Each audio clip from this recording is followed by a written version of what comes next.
Can you hear me? Gary? Can you hear me?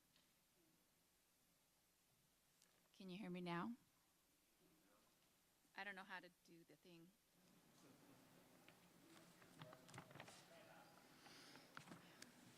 Thank you, Barb.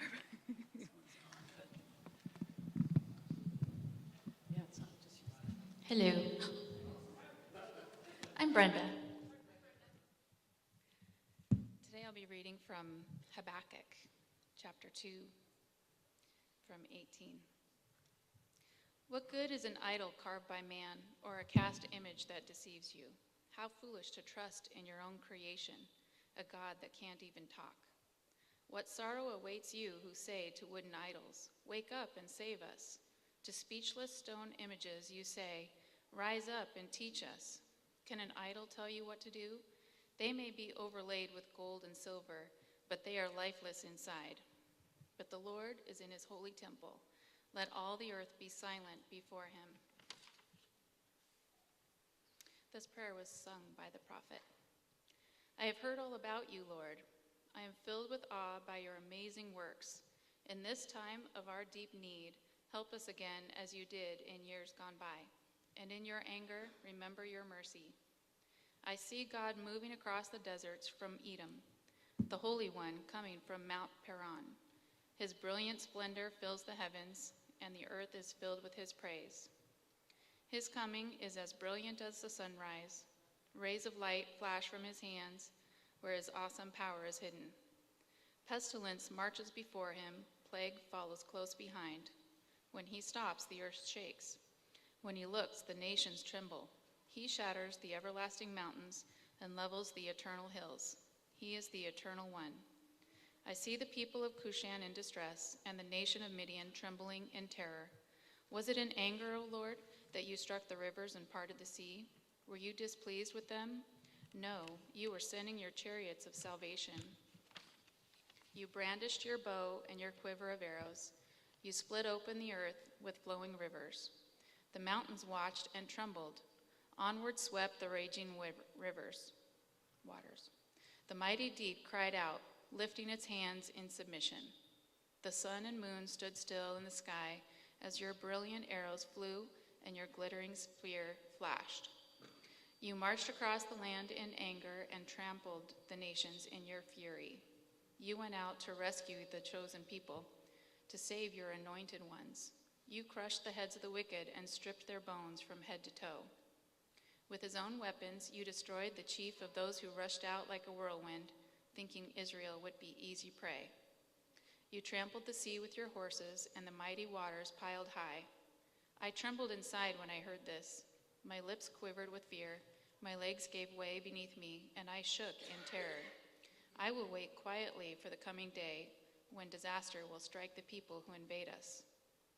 Even though the fig trees have no blossoms, and there are no grapes on the vines, even though the olive crop fails and the fields lie empty and barren, even though the flocks die in the fields and the cattle barns are empty, yet I will rejoice in the Lord. I will be joyful in the God of my salvation. The sovereign Lord is my strength. He makes me as sure-footed as a deer, able to tread upon the heights.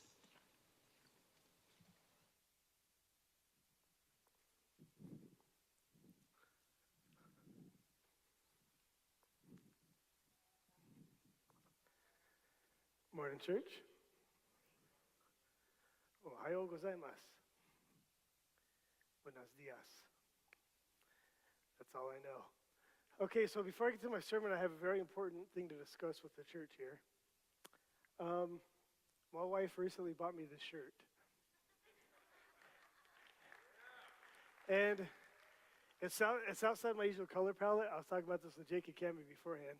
I think my usual color palette is camo, or any color that's in camo. So I need a vote to tell me if this shirt's good or not, because I don't like it, but she assures me that it's good.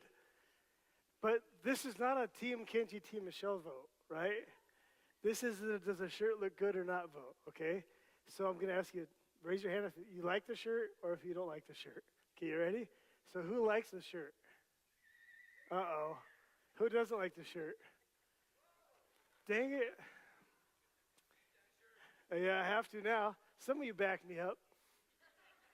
I was in a conference a couple of weeks ago in Florida, and I was telling them I don't want to be that middle-aged, dorky pastor who came from Florida with a look. But apparently you guys like that look, so okay. Good to know. Good to know. Well, hopefully I can still share the gospel with you guys today. In high school, I had a friend named Pete, and he was actually an exchange student from Thailand, and Pete wasn't his real name. His real name was unpronounceable.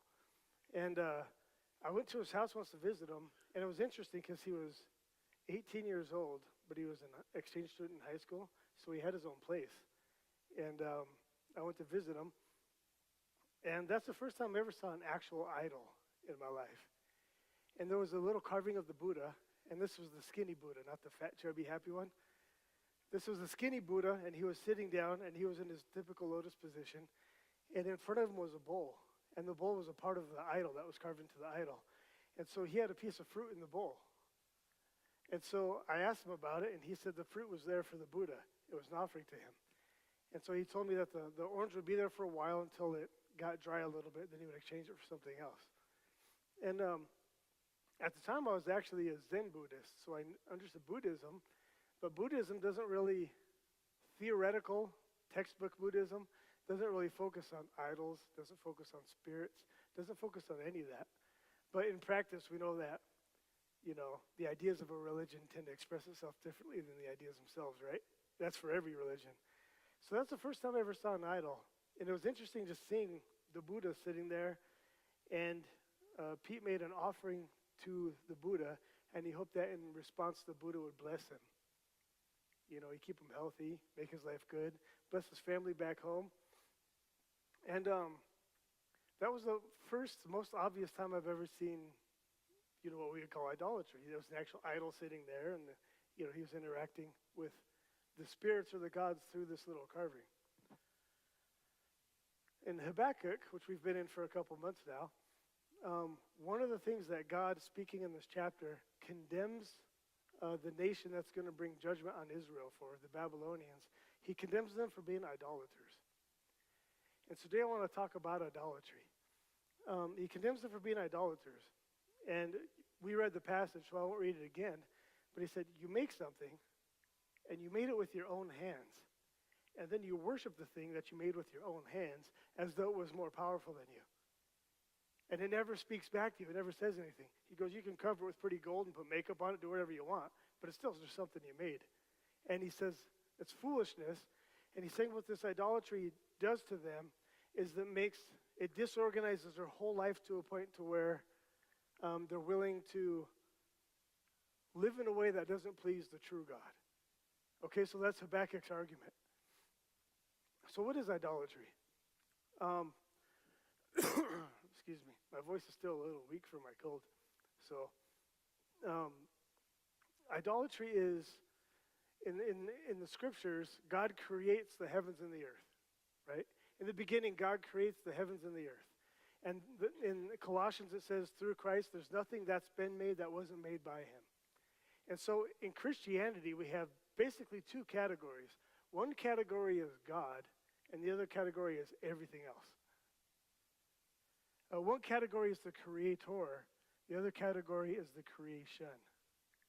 Or if you prefer, the creator and the creatures or the created. And although God fills the whole universe and he permeates it and he fills it up because God's everywhere all the time, he actually transcends it and he existed before anything existed. I had a friend ask me, well, should I get into that? Do you guys want to be nerdy for like 3 minutes? Okay. I'm glad you said that. That was a better answer than my first question today. Yeah, you can stay. So, things change in the world, right? Things change.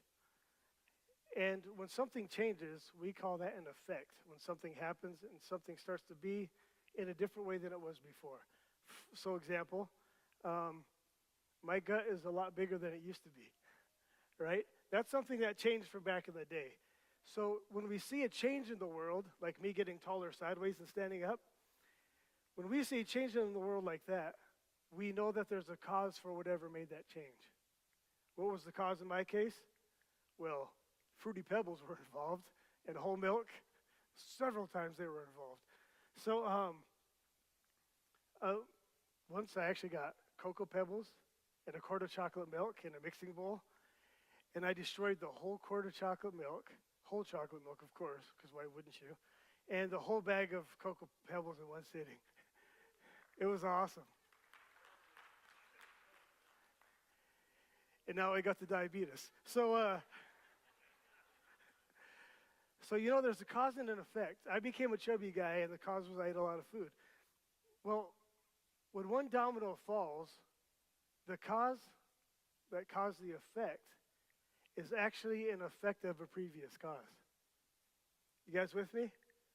So, I got chubby because for many years I ate too much food. What happened in the world that enabled me to eat too much food? At one point, there was not Cocoa Pebbles, and then there was, right? I'm pretty sure it was the sixth day, but at some point it happened. That's a joke. So something changed in the world to make the Cocoa Pebbles exist. So what changed? Well, this wonderful company came to exist, right? And you can go back. So every effect has a cause, which is the effect of a previous cause. You guys with me? That's how things happen. Now, we know that this moment exists, right? It's 10:30. This isn't digital, so it takes me a long time. It's 10:30 right now. We know this moment exists. And we know that things are still changing in the world. So if you line up the dominoes of cause and effect, one after the other, after the other, after the other, what if that chain of cause and effect went back forever? What if there's an infinite number of causes in the past? What if it's infinitely regressed of causes, right? So let's say this is, 4 BC, when Jesus was born. They were bad at math. So 4 BC, go forward in time. This is 10:30 this morning.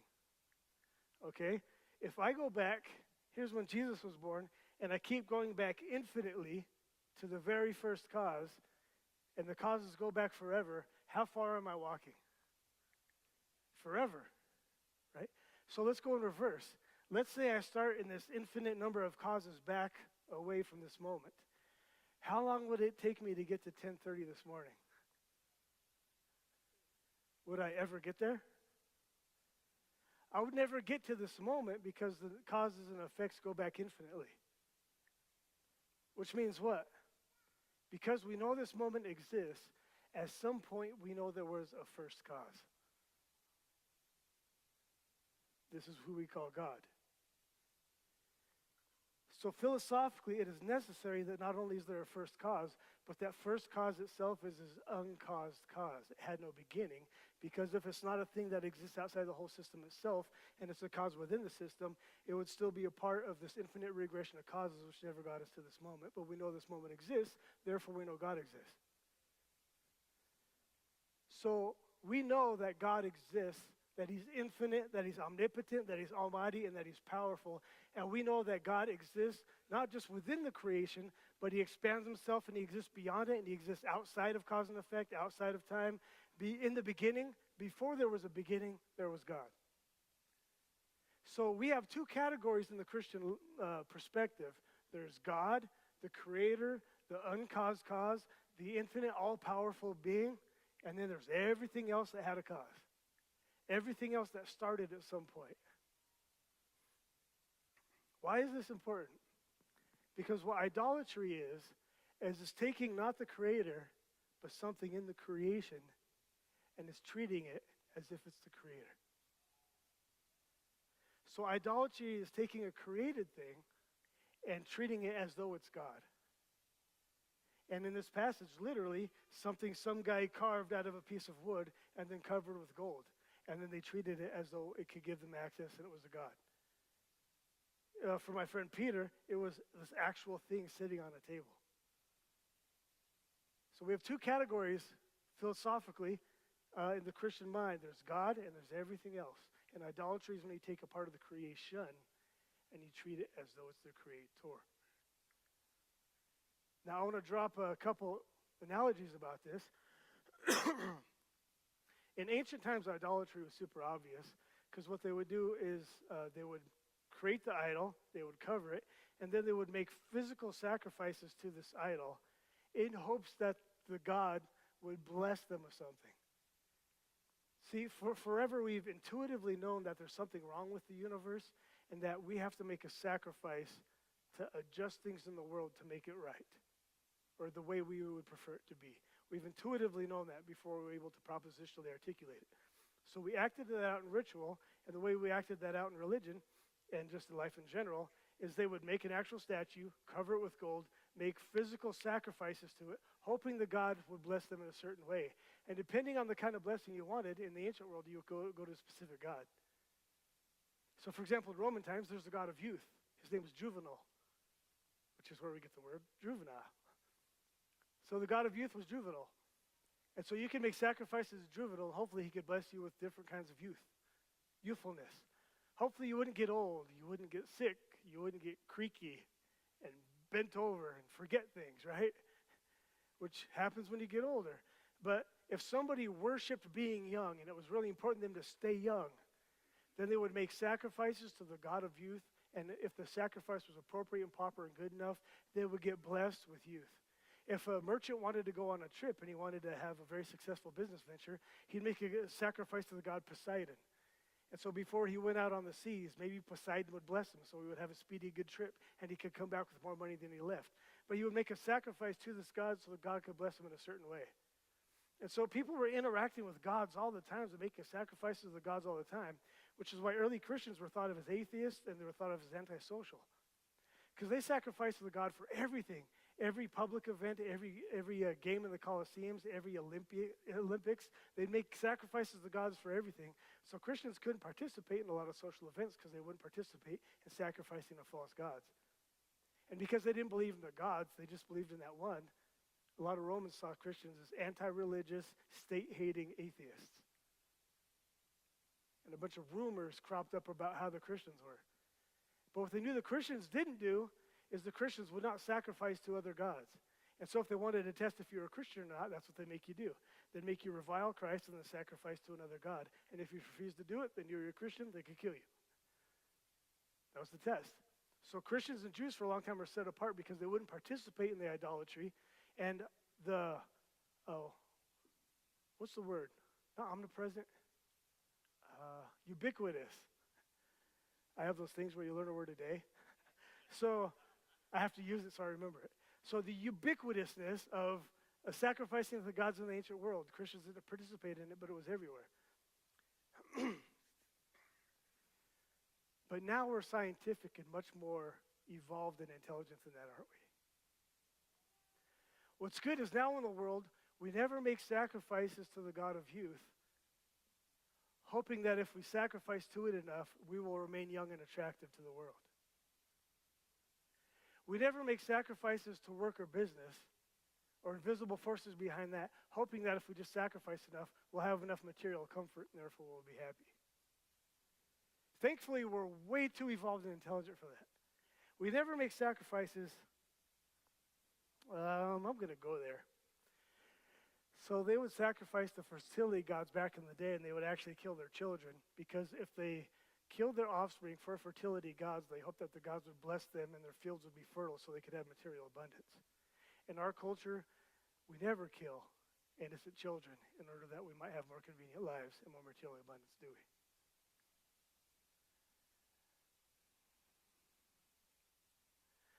Idolatry is not dead. It is not dead. It is alive and well. And it's not just alive and well in the United States. It's not just alive and well in the world. It's not just alive with godless people who are the political party that's not us. It's alive and well in the church. It's alive and well in the church. And I'm going to go to the highest, coolest level of the church to prove it. See, I'm a pastor. So I am like top-notch, high-level, elite varsity, SEAL team Christian. That's not even how you say that, right? SEAL Team 6, yeah, whatever. So I'm like top-level Christian. I will tell you that as a Christian, I get with my colleagues, and we find ways to measure each other's success as pastors. And it's not by faithfulness or obedience. It's typically by how many people have been able to put in a room on a Sunday morning. And sometimes leaders in ministry, they'll talk to each other and they'll say, oh, hey, good. Well, how big's your youth group? Has your small group split yet? And then there's different ways. And so when I went into the ministry, I did want to help people, but I also wanted to prove myself to the world because I had a chip on my shoulder that I was a loser, and I would prove that wasn't the case. So in order to verify my own existence to myself, I thought I'd become the most important version of a Christian I could think of, which was a church planner. And so a huge part of my life was this expression of this insecurity, and I thought I was making a huge sacrifice for God, when in fact I was actually making a huge sacrifice, hoping that whatever God would listen would bless me with the gift of being impressive to other people so they would know that I exist for a reason, and if they knew it, maybe I would know it someday. And so we can look very Christian, and we can look like we're worshiping the one true God, but we can be full of idolatry. And we can pile idols on top of each other. And when you think about it, every single person, well, not every single, I should say that, a vast, vast, vast majority of people have a religious impulse in them.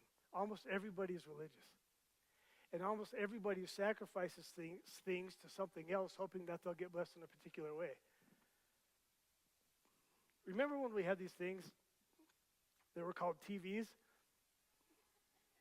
And they didn't fit in your hand?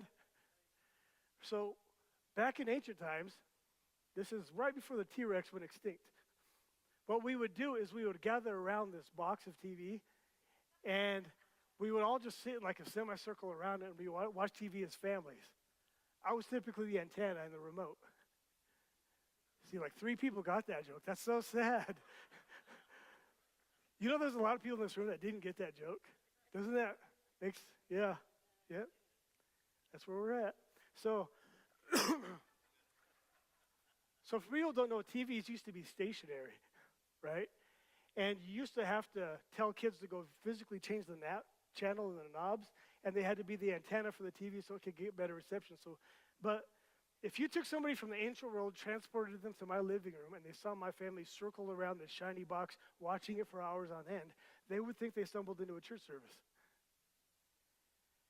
They would think that they stumbled into some kind of ritual where these people move around this idol and they sacrifice hours of their life and hope that they can get some kind of escape or relief from their miserable lives.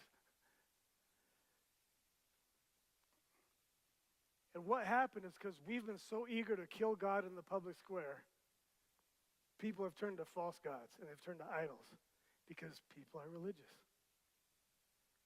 And if you kill God, you got to find things in creation to try and replace them with.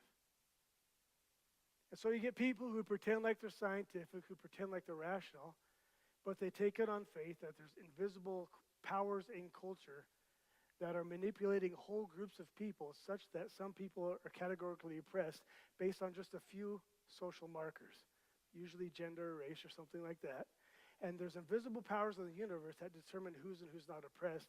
And our real struggle isn't against what seems to be, what on the surface seems to be the problem. Our real struggle is against the principalities and the powers and the systemic oppression in this world. And if we just rebalance all of that, we'll achieve a social utopia and we'll all find salvation where everybody has equal opportunity.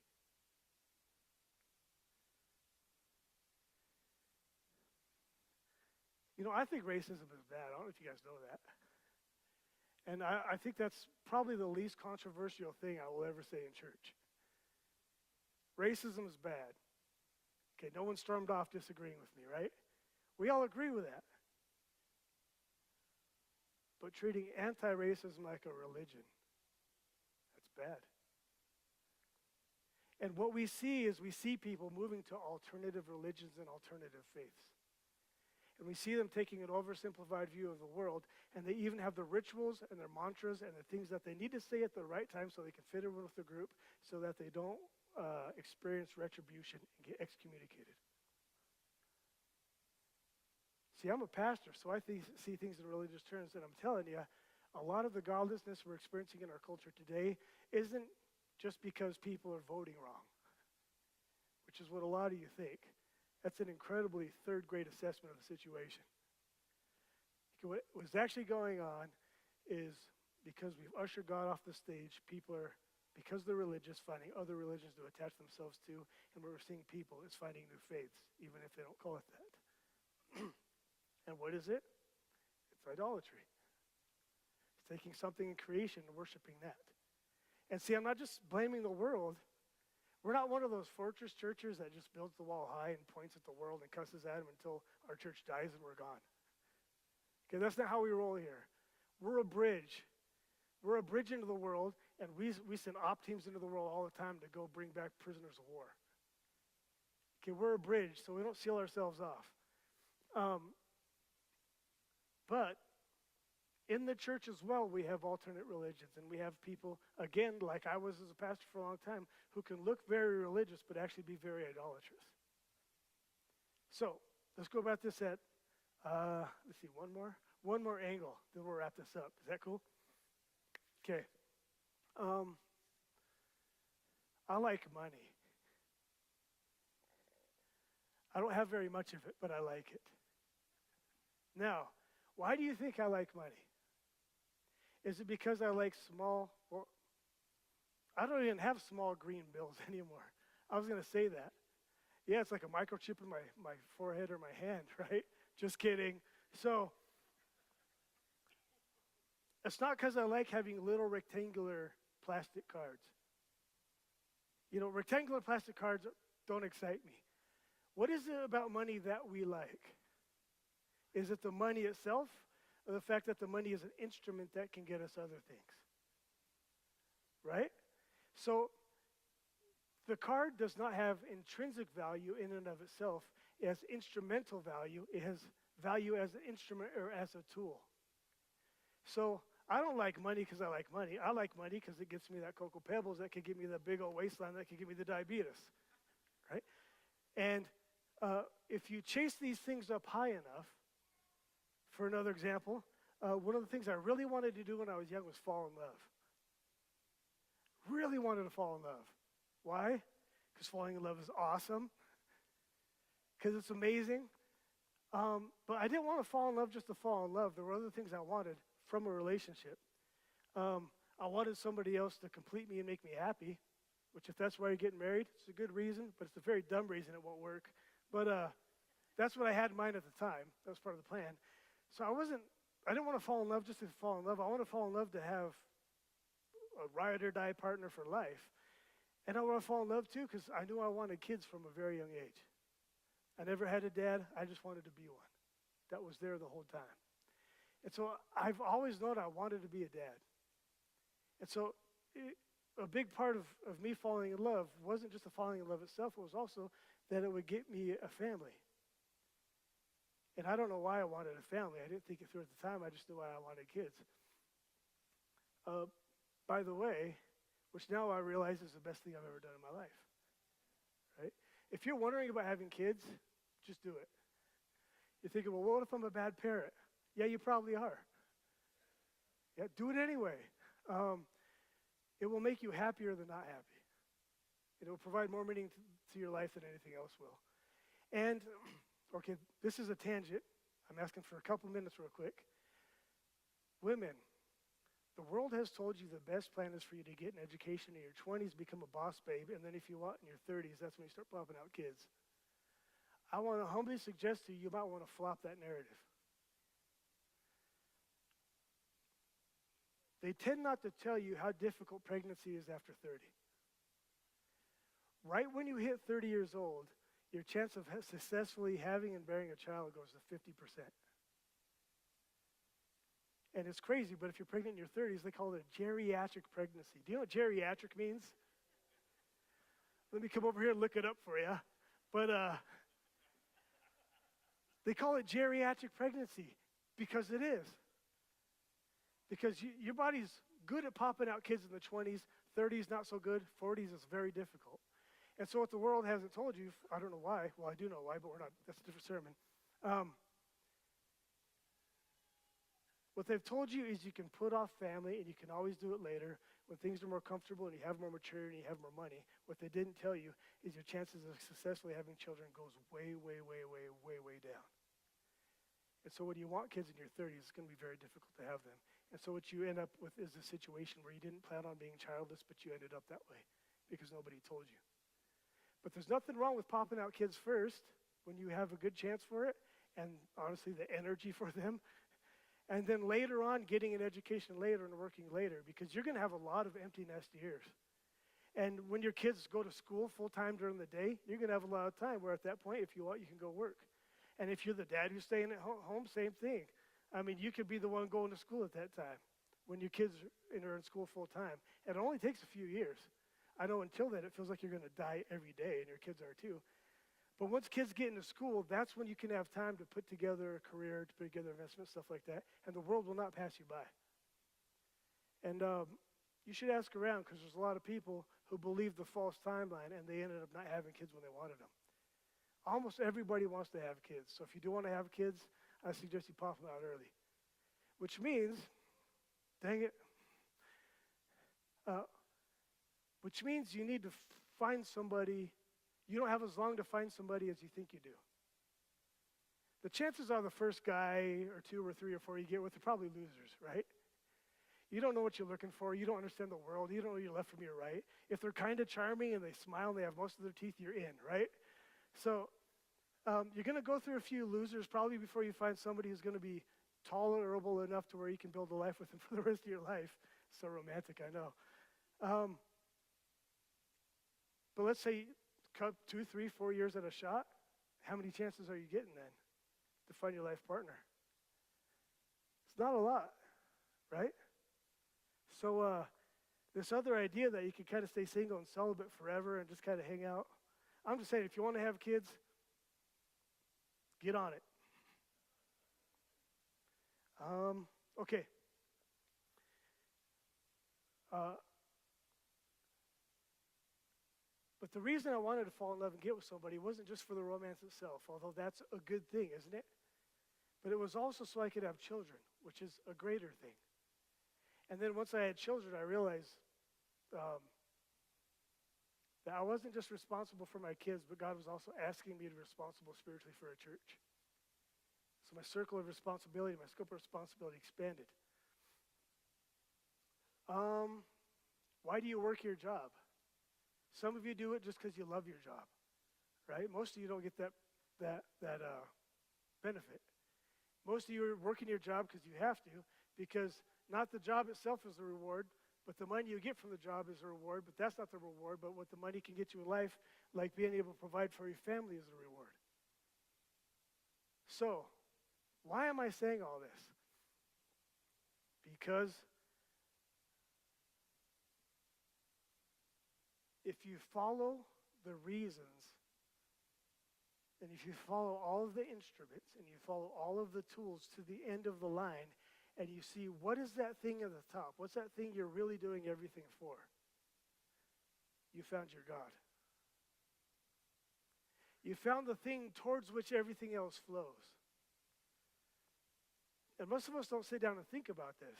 And most of us kind of inherit our gods from culture without thinking it through. But think about it. I knew a guy once. He got married, not so he could have a family, although that happened, but he got married so that his wife could make him feel okay with himself because he was crazy insecure.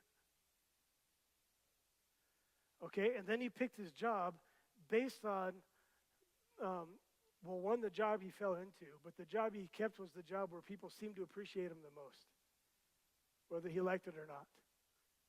And then when he had kids, his training and instruction of the kids, it had a lot to do with whether or not they were respecting him. And so when you follow the kids, when you follow the job, when you follow all the things in his life, the person he was with as a significant other, what it all flowed to is his wife wasn't a wife who was made in the image of God, who he existed to serve because he's going to be a faithful husband who's going to live considerately with his wife and not be harsh with her and love her like Christ loved the church. She was actually not a person. She was a tool so that he could feel more secure with himself. And her worth in his eyes was based on how effective of a tool she was.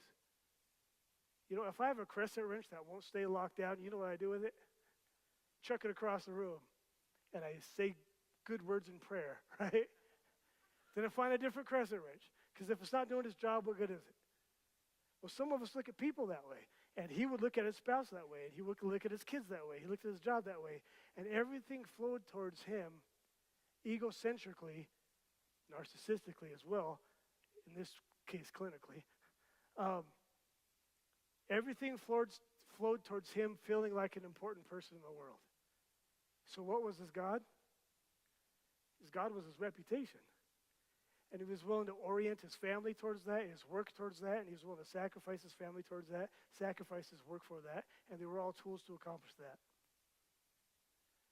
So the way we find our idols is we start with something, we think, okay, well, why do I want that? And we don't give the textbook answer, because you know the textbook answer. You just say, Jesus, Jesus. You know the textbook answer, but we think, okay, why am I actually doing this? Like, what am I doing here? Why am I doing this? And if you follow the reasons, eventually you get to your God. I'm going to put this one more way. Imagine there's a blanket that's stretched out flat, or a tarp, right? And then on that tarp, there's a bunch of marbles. Sometimes there's a baseball.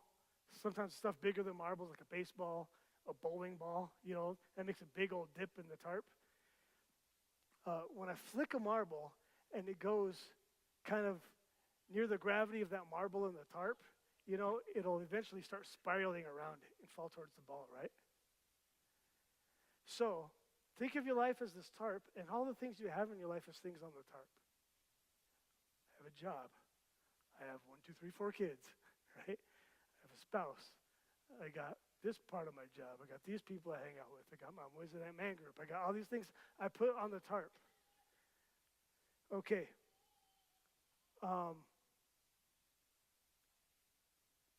Again, if you follow the reasons you're doing things, you'll see that there's something so heavy on your tarp, all the marbles will orbit toward that thing. Whatever that thing is, towards which all the marbles and all the balls roll, that's your actual God. That's your functional God. And here's the tricky part. The tricky part is Jesus can be a marble on the tarp, but he might not be the bowling ball. See, some of us think of God as a tool to get what we want.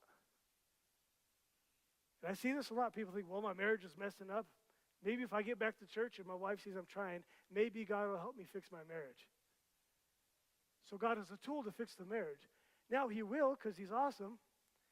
But it's common when I see that, when people, well, the marriage isn't in crisis anymore, then they're gone again. And you can even be extremely committed and hardcore at church, working hard for their church all the time. But Jesus isn't the bowling ball. You might be addicted to religion, and you just need to stay busy, and Jesus is a smaller marble that's flowing towards whatever your actual God is. So idolatry is whenever the heaviest thing in your life, wherever the final thing in your life, wherever that thing in your life towards which everything flows, when that's not Jesus, it's idolatry. And what happens when it's not Jesus is that disorganizes every aspect of your life, because you weren't designed to worship money, and you can't love both God and money. You weren't designed to hope that another human being would save you. Right? Your spouse can support you, but they can't save you because they're just as crazy as you are. And what we're doing is we're taking ourselves and we're thinking we're tools, and we're abusing ourselves. It's like we're, what's a good analogy? It's like you're supposed to use an Allen wrench, but you're like, hey, this Phillips will work. And you just keep drilling Phillips. And you see bit parts flying off all over the place. And you think, oh, it's turning a little bit, though. And sometimes we treat ourselves like the drill bit, and we abuse ourselves because we use ourselves in the wrong way.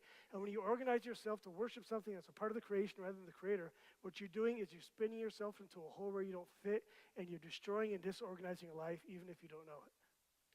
Because you're created for one thing, and that is to worship Jesus. But if we're trying to use God for something else, 2 things will happen. One is it won't work. God's a bad tool. He's a bad tool. He is so uncooperative as a tool. Turns out he's a jealous God, and he doesn't like his worship going to anything else. And he especially will not submit himself to you to the point where he will assist you in worshiping your false God. He is very uncooperative. And so if God is frustrating to you, that might be a reason. The other thing that will happen is your life will become a mess. It might be a manageable mess, but it will be a mess.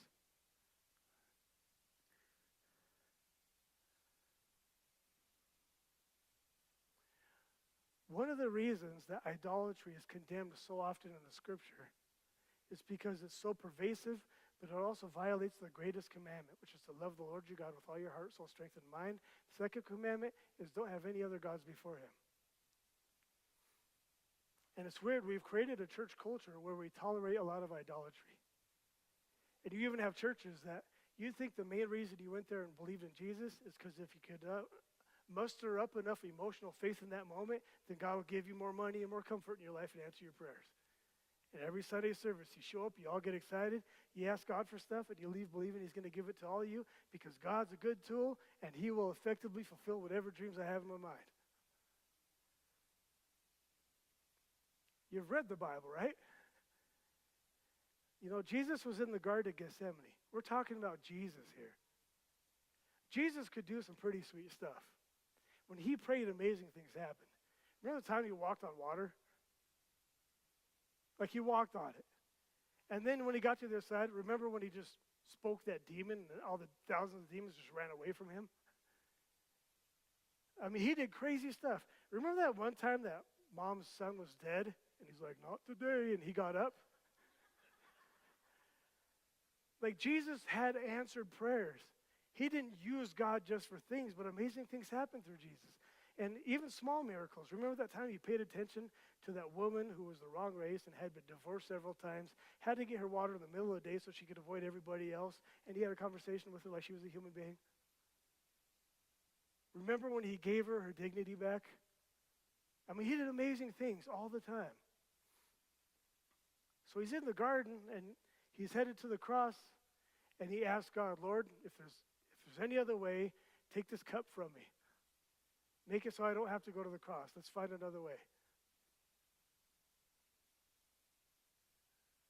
And apparently God the Father says, there is no other way. So no. Even in Jesus' life, at one point we know of, God was uncooperative. And he wasn't a tool. And so what Jesus said, he said, well, not my will, but yours be done. And then he faithfully, voluntarily went to the cross and died upon it so he could overcome sin, but he could also show you how much God loves you, and also so he could have victory over all the actual principalities, all the actual powers, and he could conquer all the evil and darkness in the world so he could start the process of reorganizing the whole universe back into its proper place again. And that's the gospel. The gospel isn't just that Jesus died on the cross so he can have fireproof underwear.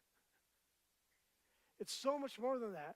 It saves you from sin to this new life where you get to worship God and make him the heaviest thing in your life, so everything flows towards that. And all these other false gods, you got to drown them and kill them off until they're dead, dead, dead. And your whole life gets reorganized such that you become so godly and so holy, you're able to be a retainer for more of God in the presence of the lives of other people. And so the gospel is you're saved from something to something, and that you're being saved, and also that all of creation is groaning in anticipation of being delivered from the evil and the darkness that we find ourselves in. And he's not just saving us, he's saving our pets, he's saving our houses, he's saving this whole earth. He's saving the whole universe. I mean, hell's a thing. We'll talk about that at some point. God is a very good God, but he's a very bad idol.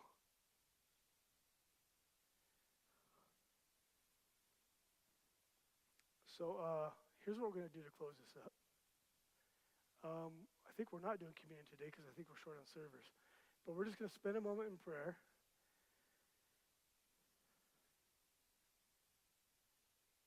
And I want you to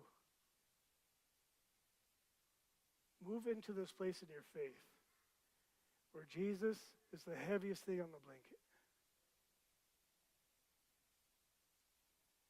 Where whatever all these other things you keep trying to juggle and you keep trying to spin, that you let them go.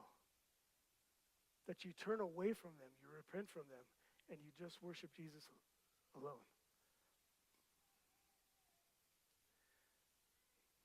It's not enough to have Jesus on the blanket. He needs to be the sun around which everything else orbits.